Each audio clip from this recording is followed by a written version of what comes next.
In this video, we're going to take a look at all the steps we need to take to create an Android virtual device, or AVD for short. I'm going to click on the AVD manager, this guy right here, and as you can see, we don't have any devices available here. I'm going to click on New and basically fill in this screen. So I'm going to give it a name. I'm going to call it Android 2.3 because that's the platform that I'm going to be working with. And here I need to select a version of the OS that I want to support. Now notice that there are multiple versions. For example, there's Android 2.2 API level 8, and there's also Google API's API level 8. Which one do you choose? Well, the answer is pretty simple. If you don't need the Google API, meaning Google Maps and Google specific applications, then the regular version is what you're looking for. If, however, you do want maps and you do want the added functionality that Google brings to the Android OS, you want to select the Google API version. You should really create one of each, and depending on the type of project that you're working with, select it when you're ready to test. For this particular AVD, I'm going to choose the regular Android 2.3.3 version, so it won't include any additional components from Google, such as Google Maps. Google Maps will not be on this AVD. I'm going to choose 64 megabytes as the size of my memory card. In terms of resolution, you can go with the built-in. This is a pretty large screen. I'm going to choose the HVGA, which is slightly smaller. Then here you can see we got some properties such as the LCD density. This is the medium density screen. That's fine. I am going to adjust the RAM size and make that 512. And you can certainly take a look at some of the additional hardware settings that you can support here. For example, SD card support. I'm going to accept that. That's supported now. Add another one. D-pad support, don't want that. Don't really care about audio playback or camera or battery support. So you can see there's quite a few settings here. I'll take the GPS, why not? So once you're done setting up your hardware, click on Create AVD, and the Android virtual device is now created for you. You can launch it by highlighting it and clicking Start. The thing to keep in mind with the Android virtual device is that it takes a long time for it to actually come up.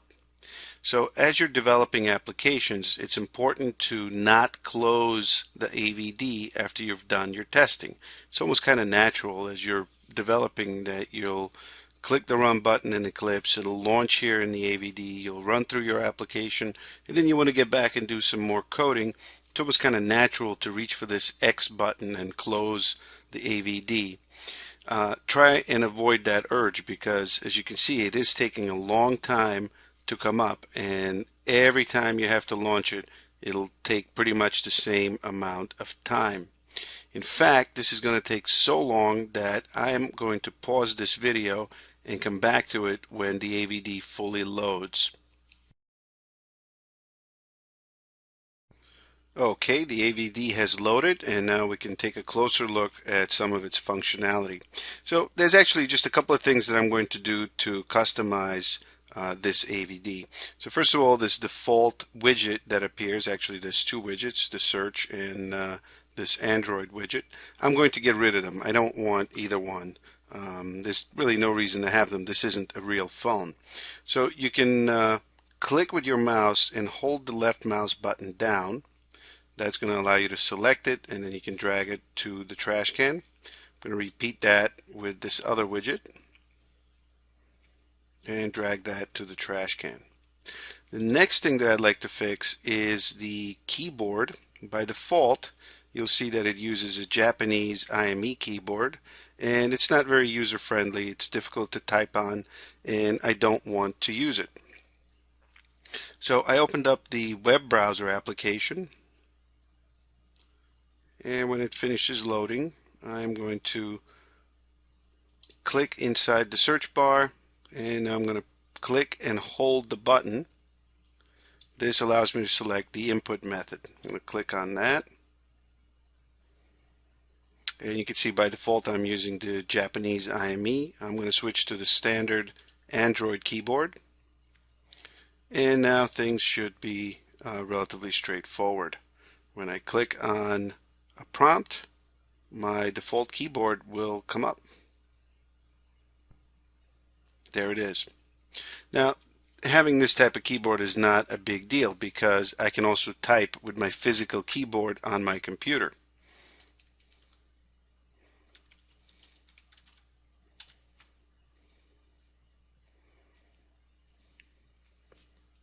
And you can see the browser actually works and returns results.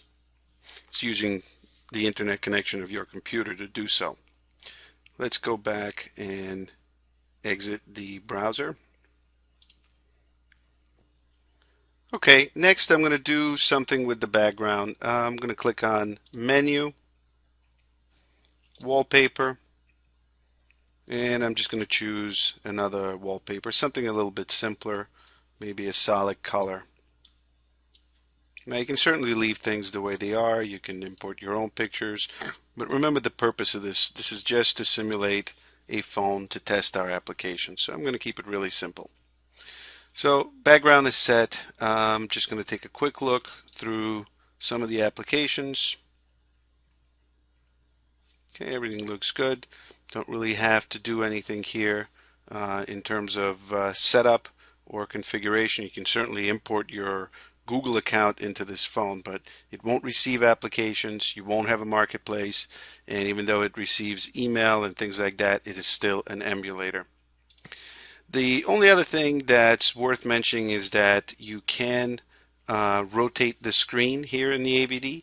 Control and F11 will do that for you. As you can see, I rotated it to be landscape mode, and Control F11 again, or Control F12 will rotate it back to the default portrait mode.